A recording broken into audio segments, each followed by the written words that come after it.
Hello good morning students, my name is Rohit Garg and I am your economics teacher. So आज की हमारी जो video है वो +2 कॉमर्स और आर्ट्स दोनों के बच्चे के लिए है, जिसमें हम इकोनॉमिक्स का फर्स्ट चैप्टर पढ़ेंगे। उसकी फर्स्ट पार्ट है ये। इस वीडियो में हम इकोनॉमिक्स की डेफिनेशन जानेंगे, उसके टाइप्स जानेंगे और स्कोप और सिग्निफिकेंस जानेंगे। सो आज का हमारी चैप्टर स्टार्ट करते हैं। सो हम आज का हमारा जो फर्स्ट चैप्टर है आपका, उसका जो नेम है, पहले मैं नेम लिख देता हूँ उसका। तो हमारा नेम है basics of macro economics.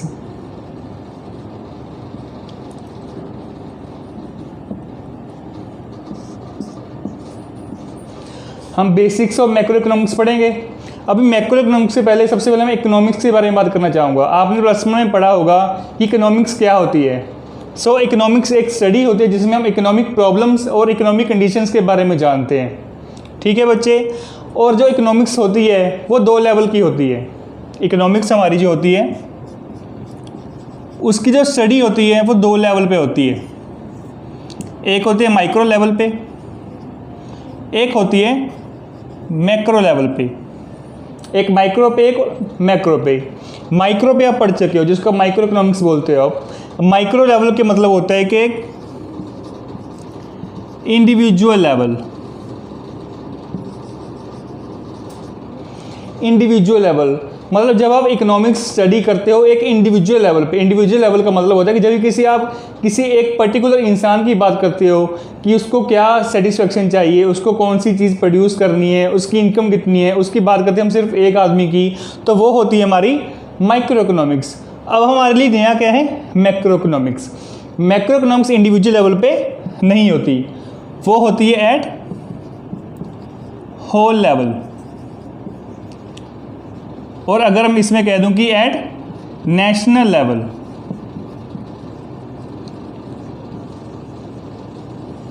Eight national level मतलब अब हम इसमें किसी एक आदमी की बात नहीं करेंगे, अब हम पूरे देश की बात करेंगे, यानी पूरे इंडिया की बात करेंगे कि हमारी पूरी इंडिया की कितनी हमारे पास इनकम है, यानी नेशनल इनकम कितनी है, हमारे पूरे इंडिया की टोटल प्रोडक्शन कितनी है और कितनी हमारी इनकम और एक्सपेंस, सब कुछ हम इसमें पढ़ेंगे। सो मेन डिफरेंस तो माइक्रो और मैक्रो में ये है कि माइक्रो में हम सिर्फ एक इंडिविजुअल के बारे में पढ़ते थे और मैक्रो में हम पूरे के पूरे देश के बारे में पढ़ेंगे। आपका जो फर्स्ट क्वेश्चन निकल के आएगा वही होगा कि what is the difference between micro economics and macro economics. So students, अभी हम माइक्रो इकोनॉमिक्स के बारे में जान चुके हैं और माइक्रो बारे में जान चुके हैं। मैंने आपको थोड़ा सा डिफरेंस बता दिया था। अभी आपको मैं फुल क्वेश्चन करवा रहा हूँ, difference between micro economics and macro economics, जो कि हमारा एग्जाम में आ जाता है पूरा 3-4 मार्क्स के लिए।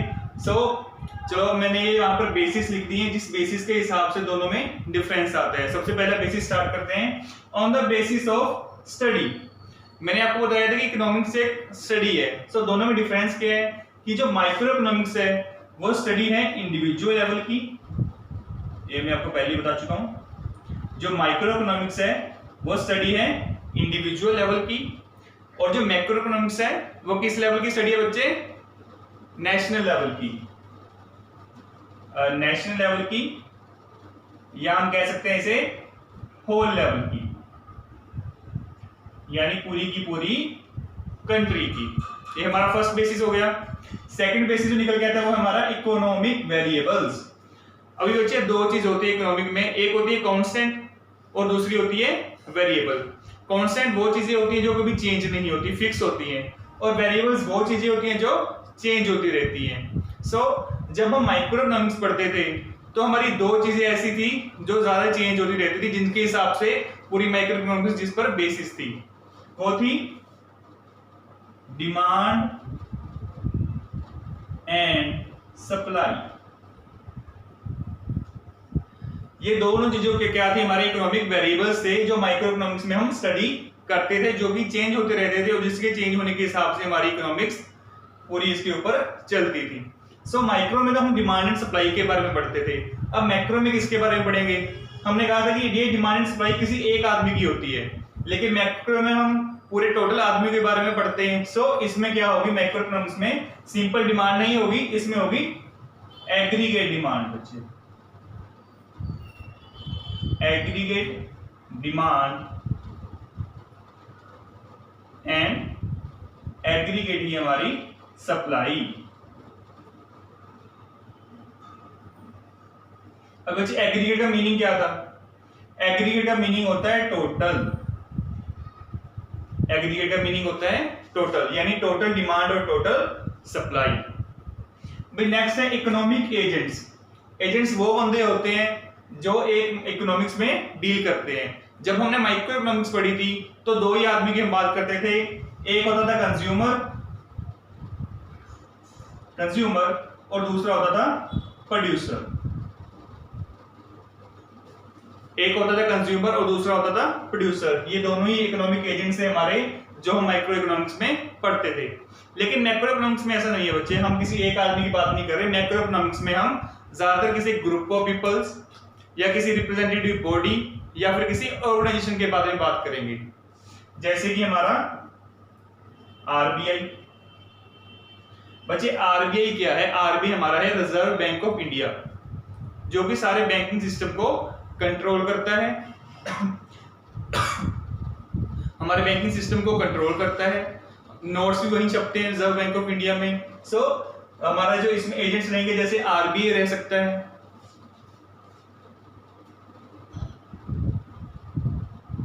वर्ल्ड बैंक रह सकता है, हमारी कोई भी गवर्नमेंट रह सकती है, या सेबी रह सकता है। सो बच्चे ये सारी क्या है? एक बॉडीज हैं, ऑर्गेनाइजेशंस हैं, जिसके बारे में हम मैक्रो इकोनॉमिक्स में पढ़ेंगे। माइक्रो में पढ़ते हैं हम किसी कंज्यूमर प्रोड्यूसर के बारे में, लेकिन मैक्रो में पढ़ेंगे पूरी एक ऑर्गेनाइजेशंस के बारे में। जैसे आरबीआई ऑर्गेनाइजेशन है, सेबी हमारी ऑर्गेनाइजेशन है, गवर्नमेंट वर्ल्ड बैंक ऑर्गेनाइजेशन है, इनके बारे में हम मैक्रो इकोनॉमिक्स में पढ़ेंगे। सो नेक्स्ट है हमारा डिग्री ऑफ एग्रीगेशन। अभी एग्रीगेशन मैंने आपको क्या बताया था बच्चे? टोटल करना। सो माइक्रो इकोनॉमिक्स में टोटल कितना होता था? बहुत ही कम मात्रा में होता था, और मैक्रो में तो सारा बेसिस ही एग्रीगेट के ऊपर है। सो अगर माइक्रो इकोनॉमिक्स की बात करें तो यहां होती है लिमिटेड एग्रीगेशन। लिमिटेड एग्रीगेशन यहां पर टोटल बहुत ही कम होता है, कि लिमिटेड एरिया में होता है। यहां पर होती है लिमिटेड एग्रीगेशन, लेकिन मैक्रो में कोई भी लिमिट एग्रीगेशन की नहीं होती। No limit of aggregation. समझ आ गया अभी आपको? नेक्स्ट पॉइंट है अजम्पशंस। अजम्पशंस क्या होती है बच्चे? अजम्पशंस वो चीजें होती है जो हम मान के चलते हैं। जैसे आपने +1 में लॉ ऑफ डिमांड पढ़ा था। लॉ ऑफ डिमांड की कुछ अजम्पशंस थी कि किसी भी जो हम प्रोडक्ट बाई कर रहे हैं उसका प्राइस चेंज नहीं होगा, हमारी इनकम चेंज नहीं होगी, जो हम क्वांटिटी कंज्यूम कर रहे हैं उसमें कोई चेंज नहीं आएगा। सो ये कुछ अजम्पशन थी जो हम मान के चलते थे कि कुछ चीजें कांस्टेंट होती है और कुछ चीजें वेरिएबल होती है, यानी कुछ चीजें हम फिक्स रख कर चलते हैं और कुछ चीजें वेरिएबल रख कर चलते हैं। सो अभी माइक्रो और मैक्रो में डिफरेंस ऐसा है अजम्पशंस में बच्चे, कि जो चीज माइक्रो में कांस्टेंट है वो जरूरी नहीं कि मैक्रो में भी कांस्टेंट हो, और जो चीज माइक्रो में वेरिएबल है वो जरूरी नहीं कि मैक्रो में वेरिएबल हो। तो ये आपने ध्यान में रखना है, आपने डिफरेंस में क्या लिख कर आना है कि जो चीजें माइक्रो में कांस्टेंट है वो जरूरी नहीं कि मैक्रो में भी कांस्टेंट हो, और जो चीजें माइक्रो में वेरिएबल है वो जरूरी नहीं कि मैक्रो में भी वेरिएबल हो। ये होगा हमारा असम्पशंस वाला पॉइंट। लास्ट है हमारा माइक्रो एंड मैक्रो पैराडॉक्सेस।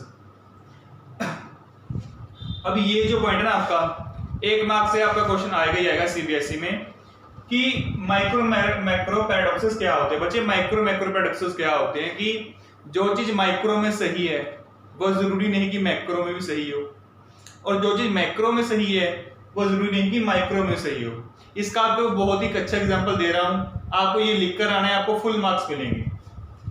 इसका सबसे अच्छा एग्जांपल है सेविंग। एक क्वेश्चन आता है आपको कि सेविंग इज गुड और बैड। ये क्वेश्चन बहुत बार आया है सीबीएसई क्वेश्चन पेपर में कि सेविंग इज गुड और बैड। अगर मैं आपसे पूछूं कि सेविंग अच्छी बात है बुरी बात है, तो आप कहेंगे कि हाँ कि सेविंग बहुत ही अच्छी बात है, हर किसी को करनी चाहिए, क्योंकि पैसे सेव करने चाहिए, पैसे काम आते हैं। तो लेकिन जो मैं ये कह रहा हूँ कि सेविंग अच्छी चीज है, वो मैं इंडिविजुअल लेवल पे कह रहा हूँ, अपने लेवल पे कह रहा हूँ कि सेविंग एक अच्छी चीज है, हमें करनी चाहिए, यानी कि माइक्रो लेवल पे। लेकिन वही अगर मैं माइक्रो लेवल पे बात करूं, अगर आप सोचिए कि जितने भी हमारे टोटल पॉपुलेशन है, सभी आदमी है, वो पैसे सेव करने लग जाएं, इन्वेस्ट ही ना करें पैसे, सभी पैसे सेव करने लग जाएं, कोई भी पैसा इन्वेस्ट नहीं करे। अगर पैसा इन्वेस्ट नहीं होगा तो हमारी इकोनॉमी कैसे चलेगी? आपको पता है कि इकोनॉमी में एक होते हैं इंजेक्शंस और एक होती है लीकेज।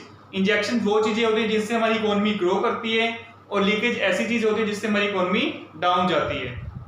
अभी इन्वेस्टमेंट क्या है? इंजेक्शन है जिससे हमारी इकोनॉमी ग्रो करती है, और सेविंग क्या है? एक तरीके की लीकेज है जिससे हमारी इकोनॉमी डाउन आती है। सो हमने इसमें क्या पढ़ा कि सेविंग जो है वो माइक्रो लेवल पे तो गुड है, करनी चाहिए, लेकिन मैक्रो लेवल पे बैड है, नहीं करनी चाहिए। तो ये ना हमारा point macro paradoxical. So students, ये हमारे सारे डिफरेंस मैंने आपको बता दिए है, जिस बेसिस के ऊपर आप दोनों में डिफरेंस कर सकते हैं। ये सारे पॉइंट्स आप नोट कर लीजिए, और उसके बाद हम नेक्स्ट टॉपिक पे चलते हैं। आप वीडियो को पॉज करके ये सारे नोट्स कर लीजिए। सो हमारा डिफरेंस भी कंप्लीट हो गया जो बच्चे। नेक्स्ट जो हमारा टॉपिक है इस चैप्टर में वो है स्कोप ऑफ मैक्रो इकोनॉमिक्स। मैं लिख देता हूं पहले, स्कोप ऑफ मैक्रो इकोनॉमिक्स। अभी सबसे पहले बच्चे बात आती है स्कोप की, कि स्कोप क्या चीज होती है। स्कोप बच्चे ऐसी चीज होती है कि मैक्रो इकोनॉमिक्स के अंदर हम कौन कौन सी चीजें पढ़ेंगे, मैक्रो इकोनॉमिक्स के अंदर कौन कौन सी चीजें आती हैं, इसका पार्ट क्या क्या है, इसके एलिमेंट्स कौन कौन से हैं, उसका मतलब होता है स्कोप। जैसे अब हम अपनी कॉमर्स लाइन की बात करें तो इसमें क्या स्कोप है बच्चे प्लस 2 के बाद, कि हम बीकॉम कर सकते हैं, कई बच्चे सीए भी अडॉप्ट करते हैं, कई सीएस करते हैं, और भी बहुत सारे सीएमए हो गई, हमारा बीबीए हो गया, बहुत सारे ऑप्शन होते हैं कॉमर्स के बाद। तो ये क्या है, कॉमर्स का स्कोप है कि इसके अंदर कौन कौन सी चीजें आती हैं, कौन कौन सी चीजें हम पढ़ने को हमें मिलती हैं। तो ये तो कि कॉमर्स की बात। अभी मैक्रो इकोनॉमिक्स की हम बात करते हैं बच्चे कि मैक्रो इकोनॉमिक्स में हम कौन कौन सी चीजें हमें पढ़ने को मिलेगी। सबसे पहले जो हमारा फर्स्ट स्कोप है वो सबसे ज्यादा इंपॉर्टेंट है, वो है national income.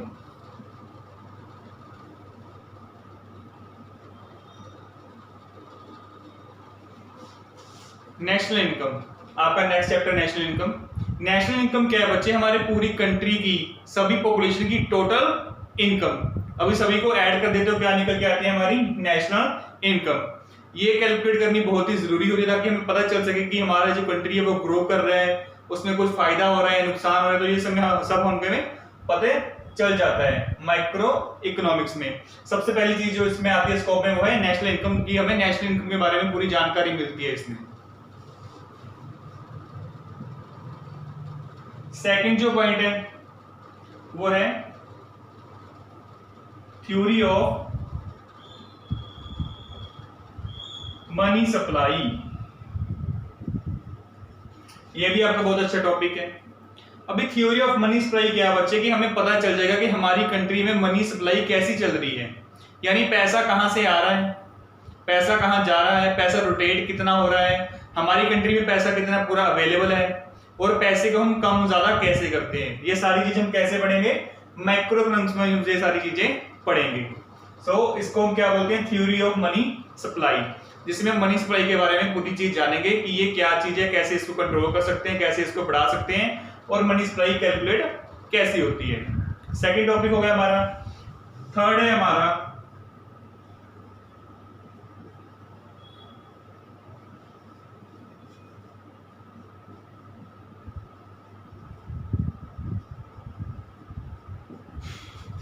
Theory of employment.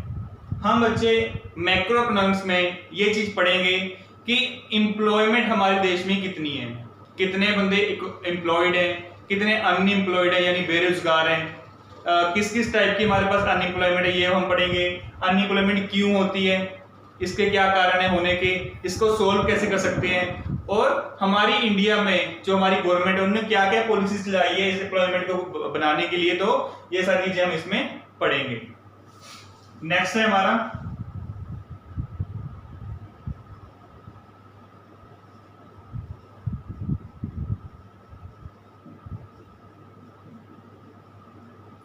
Theory of foreign trade. बच्चे ट्रेड क्या होता है? Cell purchase. फॉरेन यानी बाहर वाली कंट्रीज के साथ। सो हम इसमें क्या पढ़ेंगे कि बाहर वाली कंट्रीज के साथ जो भी हम सेल परचेज करते हैं उसका सारा हमें रिकॉर्ड मिल जाएगा। सेल जो हम बाहर वाली कंट्री के साथ सेल परचेज करते हैं उनको इंपोर्ट एक्सपोर्ट भी कहते हैं। सो इन सभी के बारे में इंफॉर्मेशन कि हम कितना इंपोर्ट करते हैं, कितना हम एक्सपोर्ट करते हैं, और हमारा कौन सा डॉलर का रेट कितना चल रहा है, ये कैसे डॉलर का रेट कैसे फिक्स कैसे होता है, इन सभी चीजों के बारे में हम मैक्रो इकोनॉमिक्स में पढ़ेंगे। ये इसका स्कोप है कि फॉरेन ट्रेड के बारे में हमें सब इंफॉर्मेशन मिलती है कि फॉरेन ट्रेड कितना चल रहा है, इंपोर्ट एक्सपोर्ट कैसा चल रहा है, रेट्स एंड टैक्सेस कितने, इसके ऊपर जो हमारा रेट है, फॉरेन एक्सचेंज रेट है, वो कैसे हम डिटरमाइन करते हैं, ये सारी चीजें हम इसमें पढ़ेंगे। नेक्स्ट है हमारा government budget.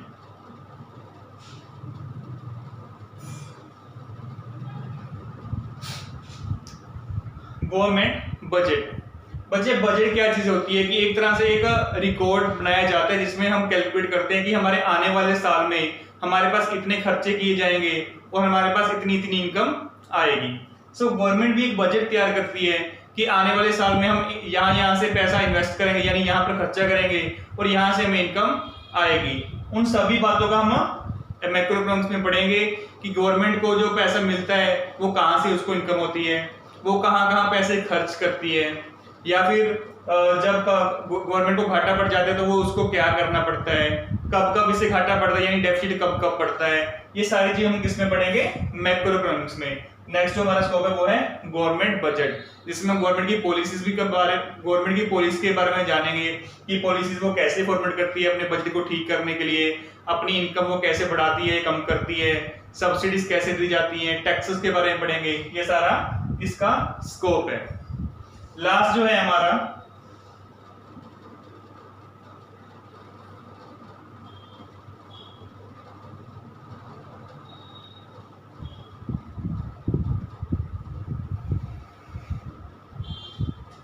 Balance of payments. बच्चों, बैलेंस ऑफ पेमेंट्स अभी क्या है कि हमारा देश अकेला तो चलता नहीं है, वर्ल्ड बैंक के साथ हमारे लिंक्स हैं, बाहर वाली कंट्रीज है, हर बार क्या होता है कि हम उनके साथ ट्रेड करते रहते हैं, पैसा लेन देन चलता रहता है।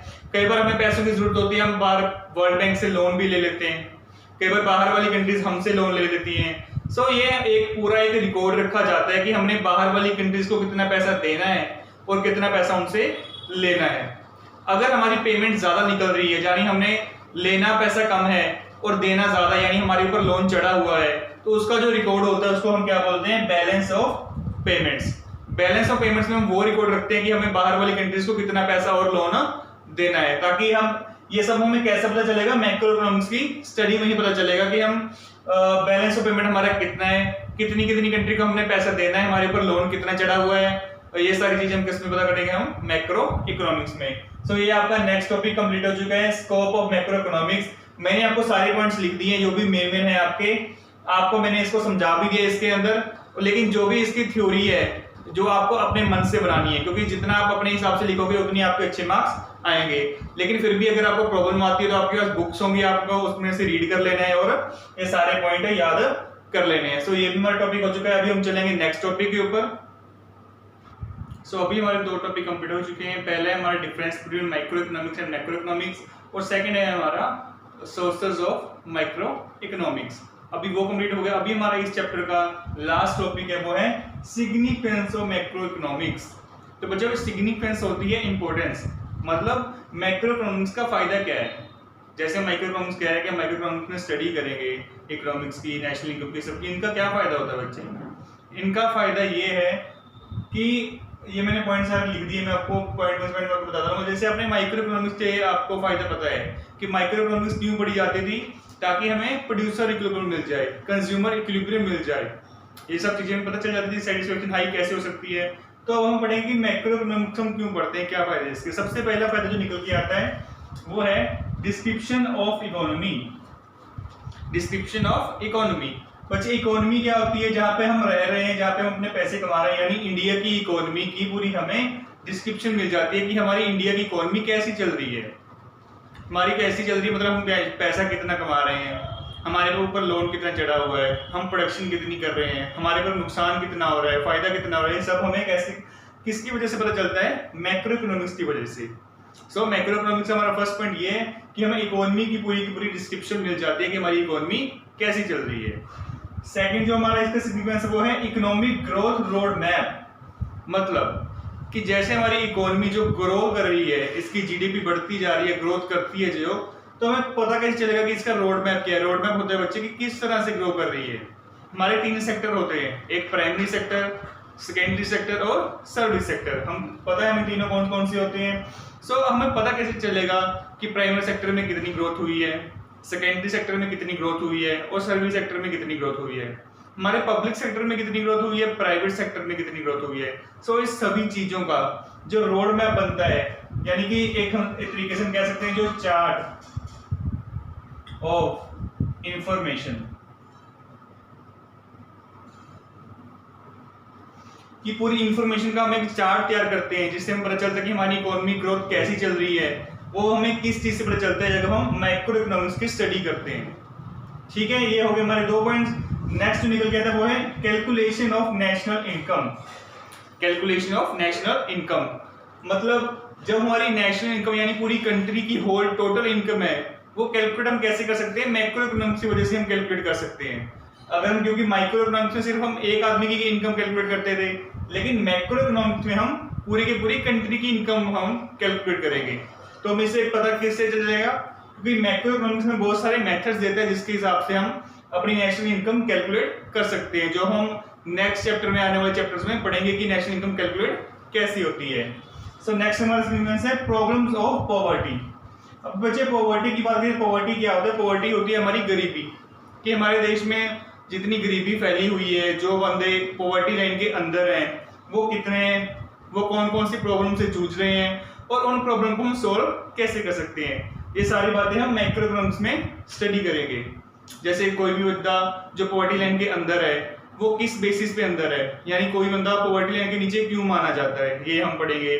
और उस अगर पॉवर्टी लाइन को दूर करना है तो कौन कौन से स्टेप हमें उठाने चाहिए, ये भी हम मैक्रो इकोनॉमिक्स में भी पढ़ेंगे। सो नेक्स्ट जो हमारा पॉइंट है वो है इंफॉर्मेशन अबाउट बीओपी। अभी बच्चे बीओपी मैंने आपको बताया था balance of payments. Balance of payments जो हमारा सोर्स ऑफ मैक्रो इकोनॉमिक्स भी है। बैलेंस ऑफ पेमेंट क्या होता है बच्चे, मैं आपको बताया था कि हमने जो बाहर वाली कंट्री को यानी फॉरेन में जितने पैसे हमें उनको देने हैं, यानी जितना हमारे पास अभी लोन चढ़ा हुआ है हमारे ऊपर, जितना हमें उनको पैसा देना है उसकी वैल्यू को क्या बोलते हैं, बैलेंस ऑफ पेमेंट्स। हमें कैसे पता चलेगा कि हमारे बाहर वाली कंट्री को हमने कितना पैसा अभी और देना है या अभी देना है या नहीं देना है, कितना हमारे ऊपर लोन चढ़ा है, वो मैक्रो इकोनॉमिक्स की वजह से हमें पता चलता है। क्योंकि हम इसमें कैलकुलेट करेंगे कि हमारा बैलेंस ऑफ पेमेंट कितना रहता है, क्योंकि हम पूरी एक कंट्री अपनी कंट्री को रिप्रेजेंट करेंगे कि हमने कितनी इंपोर्ट एक्सपोर्ट की, कितना हमने लोन दिया, कितना लिया।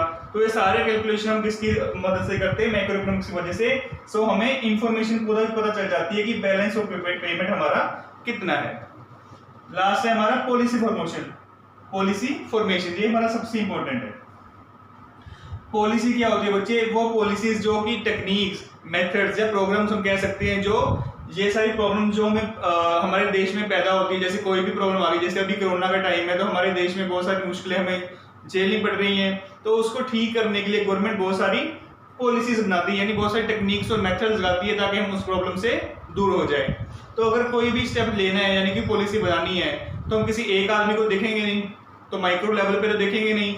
अगर हमने पूरे देश की प्रॉब्लम को दूर करना है तो हम मैक्रो लेवल पे देखेंगे। सो मैक्रो इकोनॉमिक्स हमें मदद करता है कि हम पूरे कंट्री के ऊपर हम स्टडी करें और हमें पता चल जाए कि हमें पॉलिसी कैसी बनानी है ताकि सभी देशवासियों को उसकी मदद मिले, ना कि किसी एक बंदे को। सो ये हमारे 6 के 6 वैसे तो 7 पॉइंट है इसके, लेकिन ये 6 आपके मेन सिग्निफिकेंस हैं, आप इनको नोट कर लीजिए। और इसी के साथ हमारा चैप्टर ही कंप्लीट हो चुका है। तो अगर आपको किसी भी टॉपिक में डाउट है तो कमेंट करके आपको जरूर बताना है। आपको लिखना ही पड़ेगा कि आपको कौन से टॉपिक में आपको प्रॉब्लम आ रही है, तो मैं आपको सोल्यूशन दे सकता हूँ उसका। और हाँ, हर बच्चे ने जो भी वीडियो देख रहा है अपने जो साथ वाले स्टूडेंट्स हैं उनको ये पास कर देनी वीडियो। और अगर आपको वीडियो समझ आ गई तो आपको यस जरूर कमेंट करना है ताकि मुझे पता चल जाए कि आपको सारी वीडियो समझ में आ गई है। और हाँ, जो भी इस चैप्टर्स के जो मेन क्वेश्चंस है मैंने वीडियो के डिस्क्रिप्शन में पूरे इसका लिंक दे दिए, आप उसको क्वेश्चंस को देख लीजिएगा, थ्रू आउट रीड कर लीजिएगा और आंसर्स बना लीजिएगा। So thank you my students and best of luck for future.